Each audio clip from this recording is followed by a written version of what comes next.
Titiis kami. Dahil sabi ng magulang namin, nasa pagtitiis. Huwag kang, huwag kang, huwag kang makikipag-away. Huwag makikipag-away po. Yun lang po ang tagubili ng aming mga magulang. Nasa kasalukuyan ay yun ang aming pinapaniwalaan.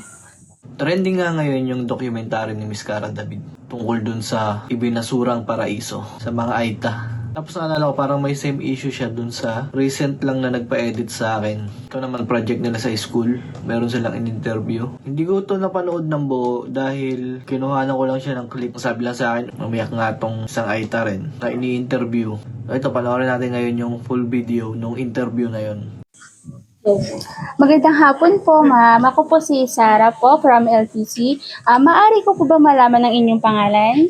Ako po pala si Leonila Atienza. Magandang hapon din po sa inyo. Meron lang po kaming mga ilang katanungan, ma'am. Okay lang po ba sa inyo? Sige po. Ito po yung unang tanong. Kamusta yung pamumuhay nila dito sa Kinaragan? Nagiging maayos naman dahil yung produkto namin nadadala namin sa pamilyang bayan. Ayun naman po, or may gusto pa po kayo idagdag? Salamat po pala sa pangasiwa ng pamilyang bayan at buong puso kami tinanggap para ang produkto namin ay maibenta namin ng kwan sa mga mamamayan ng Limay. Yun. At salamat din po pala sa mga unat na tumatangkilik sa amin sa pamilyang bayan. Salamat po. And ito naman po yung pangalawang katanungan, ma'am. Nakakaabot po ba dito yung tulong ng pamahalaan? Opo. Kamusta po ang tulong na natatanggap niyo po? Nakatutulong po sa amin. Sumasapat po ba ito, ma'am, sa inyo? Opo, kasabay ng aming mga produkto na ibinababa sa pamilyang bayan, sapat po para makapagpaaral ng mga anak. Okay po, salamat po. Ito po yung pangatlong katanungan po. Ano po yung madalas na suliranin o problema na kinakaharap niyo po dito sa inyong community? Ang surilanin po namin, madam, ay yung kadahilanan ng mga unang ninuno namin at ngayon ay nakikita kong problema yung pagpasok ng mga unat sa community na kung saan ay lumit yung taniman ng mga katutubo. Yun ay hindi namin alam, pero kami na ang nararamdaman namin yung gusto namin na magtanim ng halamanan na magiging sapat sa pangangailangan ng aming mga anak. Pero may mga unat na nakapalood sa ancestral domain ng mga katutubo na hindi namin alam na kadahilanan ng mga sinaunang magulang namin at ninuno.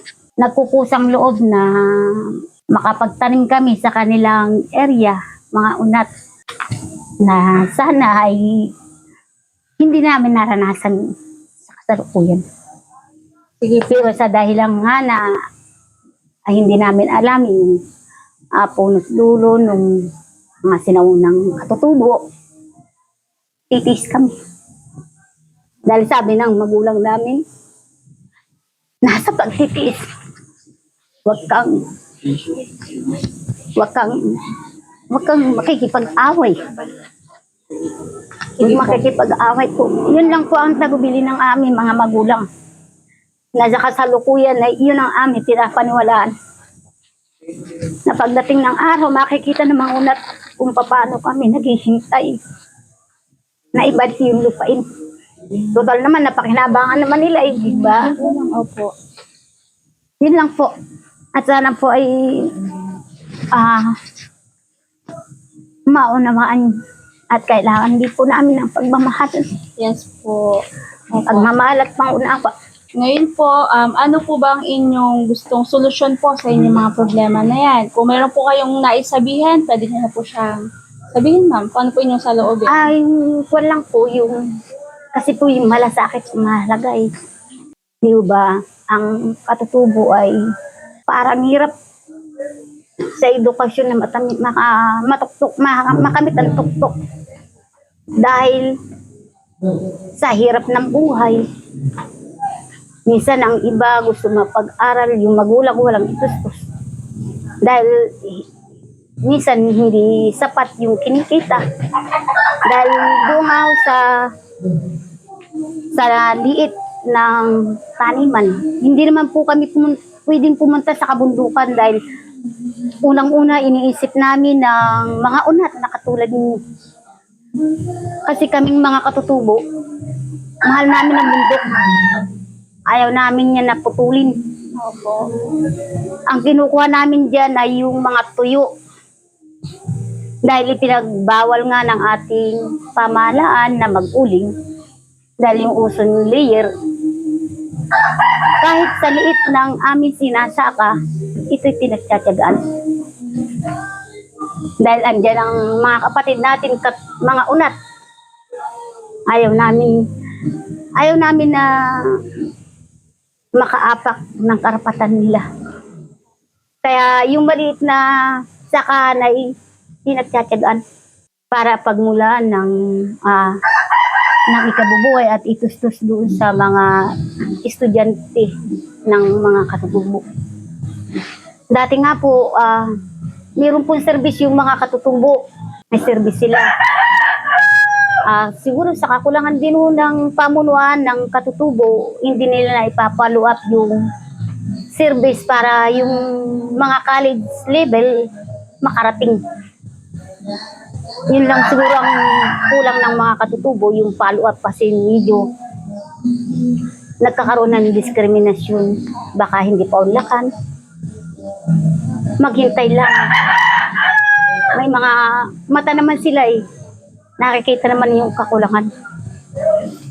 Pero ang pinapasalamat ko po, dati ako po ay iisa sa palengke. Isang katutubo na ako ang kauna-unahang nagtinda doon. Wow. Pero nakita ko yung tulong na pwede kong ikayatin ng mga katutubo. At sabi naman nila sa akin, hindi kaya tayo yung paninda natin ay ibabalik. Sabi nila. Sabi ko naman hindi, naranasan ko na eh. Kung paano ko naman tangkilikin ng mga unat. Kasi po sa amin, yung unat ng Tagalog, unat ang tawag namin. Opo. Kaya sabi, yun, dumati isa, pangalawa, hanggang sa dumami sa kasalukuyan ng nagtitinda sa palengke. Kaya nakapagpatapos na rin po yung iilang katutubo dahil doon sa pagbubukas sa pamilihang bayan, pagtanggap sa amin. Kaya malaking tulong po yun. At sa inyo mga anak. Opo. At sana po, kung dumating yung pagkakataon na ganito ang sapitin ng mga anak namin, nangihingi ng konting tulong sa mga magulang ninyo, naway bukas palad sila. Ang katutubo yung mahihain. Hindi pumapasok basta-basta sa bahay nila. Kaya sana po, pag nagsalita po ang mga katutubo na huwag naman pong pahindian. Dahil kailangan namin po yung tulong ng mga anak. Katulad ninyo. Opo. Kailangan na hindi kayo magkakaroon ng pagkabigo sa ganitong pagkakataon. Narito lang po ang mga katutubo. Handa po kayong tanggapin. Yun lamang po at maraming salamat. Sige po. Maraming salamat Opo. po. Makatapos kayo mga anak. Hintay namin kayo sa Facebook. Ayun, so parang may similarity yung nabanggit din na sinasakop yung taniman nila o nahihirapan na silang makapagtanim dun sa dati naman nilang tinataniman. Napanood nyo naman yung video. Humingi naman ako ng permission para magawa ko to ng reaction video. Okay lang naman daw. Para kasi nakapokus tayo sa kaunlaran dito sa Kapatagan na meron na palang mga kakaibang nangyayari sa kabundukan.